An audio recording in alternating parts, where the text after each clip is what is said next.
Hi hello வணக்கம் and welcome to cricket Indians Tamil channel. இந்த video நம்ம அதை பற்றி பார்க்க போகிறோம் அப்படின்னா தேவையில்லாத கான்ட்ரவர்சியில் சிக்கியிருக்கிறார் பொலாட். ஸோ டோட்டலாக பொலாடை பொறுத்த வரைக்கும் இப்போ அவரோட அந்த கான்ட்ரவர்சி மும்பை இந்தியன்ஸுக்கும் ஒரு மிகப்பெரிய சரிவு தான் கொடுத்துட்ருக்குது.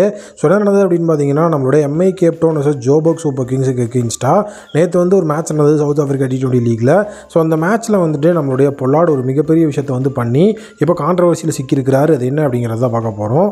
நம்மளோட ஜோபர்க் வர்சஸ் எம்ஐ கேப்டவுனுக்கு எகெயின்ஸ்டான மேட்ச் நடந்தது. அந்த மேட்ச் ஃபுல் மேட்ச் இல்லாமல் ஒரு ரெயின் ரெட் எபிசோட் மேட்சாக தான் இருந்தது. ஸோ எம்ஐ கேப்டவுன் தான் ஃபஸ்ட்டு பேட்டிங் பண்ணியிருந்தாங்க.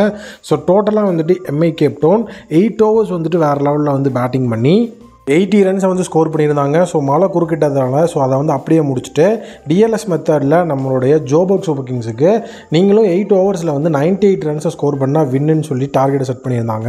பட் ஆனால் நம்மளுடைய ஜோபர்க் சூப்பர் கிங்ஸோட ஓப்பனர்ஸாக ஃபாஃபும் லூவியஸ் டூப்ளோயும் வேறு லெவலில் அட்டாக்கிங் ஆடும்போது ஸோ அவங்க எதுவுமே அவங்க நினச்ச மாதிரி போகல. வந்ததுலேருந்து 6 ரன் பவுண்டரியில் மட்டுமே தான் 2 பேர் டீல் பண்ணிட்டு இருந்ததுனால சரி ஓகே மேட்ச்சை நம்ம லூசிங் சைடில் போயிடும் அப்படிங்கிறத முடிவு பண்ண பொலாட் என்ன பண்ணாருன்னா டைமை வேஸ்ட் பண்ண ஆரம்பிச்சிட்டாரு. ஸோ அதாவது இப்போ ரெயின் அஃபெக்டட் மேட்ச்சில் ஒரு ரூல் இருக்குது. அது என்ன அப்படின்னா, இப்போ ஒரு மேட்ச் ரெயினால் அஃபெக்ட் ஆயிடுச்சு அப்படின்னா அந்த மேட்ச் ரிசல்ட் கிடைக்கணும்னா கண்டிப்பாக 2 டீமும் 5 ஓவர்ஸ் அப்படிங்கிறத கம்ப்ளீட் பண்ணியிருக்கணும் அப்படின்னு ஒரு ரூல் இருக்குது.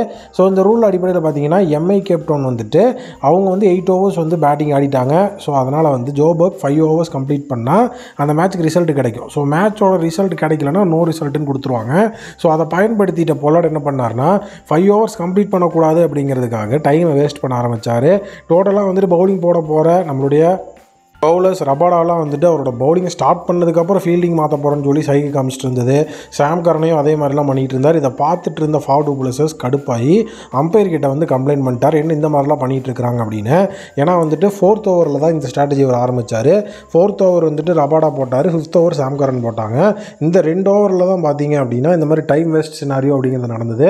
ஏன்னா மறுபடியும் மழை வர்றதுக்கான சான்சஸ் அதிகமாகிட்டே இருந்தது கிரவுண்ட் கண்டிஷனில். மறுபடியும் மழை வந்துருச்சுன்னா கண்டிப்பாக அவங்க 5 ஓவரை கம்ப்ளீட் பண்ணலின்னு சொல்லி மேட்சை ரோட் ரிசல்ட்டாக கொடுத்துருவாங்க, எந்த ப்ராப்ளமும் இல்லை அப்படிங்கிறது அவரோட அந்த ஒரு ஸ்ட்ராட்டஜியாக இருந்தது. ஸோ இது கண்டிப்பாக ஒரு ஸ்போர்ட்ஸ்மேன்ஷிப் ஆக்டா அப்படின்னு பார்த்தா கண்டிப்பாக கிடையாதுன்னு தான் சொல்லணும். பொலாட் ஒரு மிகப்பெரிய கிரிக்கெட்டிங் லெஜண்ட். ஸோ அது மட்டும் இல்லாமல் நேற்று மேட்ச்லேயும் வெறித்தனமான ஒரு மிகப்பெரிய லெவலில் சிக்ஸராக பறக்க விட்டு 30+ ரன்ஸையும் ஸ்கோர் பண்ணியிருந்தார். ஸோ அவரோட பெஸ்ட் அவர் கொடுத்துருக்கிறாரு. பட் பவுலிங் அப்படிங்கிறது ஒரு மிகப்பெரிய லெவலில் எஃபெக்டிவாக இல்லை. ஏன்னா மேட்ச் அந்த இடத்துல ஸ்பின்னர்ஸ் அப்படிங்கிறதுக்கு சாதகமாக தான் அந்த பிச்சே இருந்தது. சும்ரான் தாகிர்லாம் ஃபர்ஸ்ட் இன்னிங்ஸில் வேறு லெவலில் ஒரே ஓவரில் 2 விக்கெட்டில் எடுத்திருந்தார். பட் அவர் கொடுத்துட்டு இருந்தது துஷாரா, ரபாடா, சாம் கரன் பேசர்ஸ் தான் கொடுத்துக்கிட்டு இருந்தார். அதனால் அவங்க போட்டு புழக்க ஆரம்பிச்சிட்டாங்க. ஈவன் வந்த உடனே எல்லாருமே அடிக்க ஆரம்பிச்சிட்டாங்க.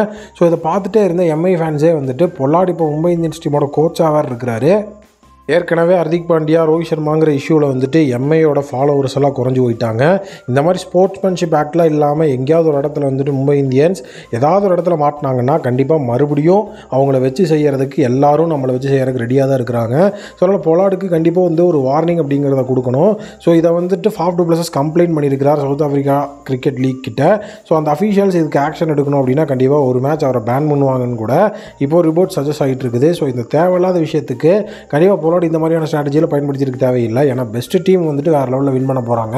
நேற்று கண்டிப்பாக ஜோபர்க் நல்லாவே ப்ளே பண்ணாங்க. பால் 1லேருந்து ஹிட்டிங் அடிச்சுட்டு இருந்தாங்க. ஸோ அது மட்டும் இல்லாமல் இப்போ எம்ஐ கேப்டன் அந்த தோல்வியோட பிளே ஆஃப்ஸ் ரேஸில் இருந்து வெளியேறி இருக்கிறாங்க அப்படிங்கிறதும் உண்மை தான். பொலாடோட இந்த ஒரு ஸ்போர்ட்ஸ்மேன்ஷிப் ஆக்டை பற்றி, அதாவது ஸ்போர்ட்ஸ்மேன்ஷிப் ஆக்டை மீறினதை பற்றி நீங்கள் என்ன நினைக்கிறீங்க அப்படிங்கிறத கமெண்ட் செக்ஷனில் கமெண்ட் பண்ணுங்கள்.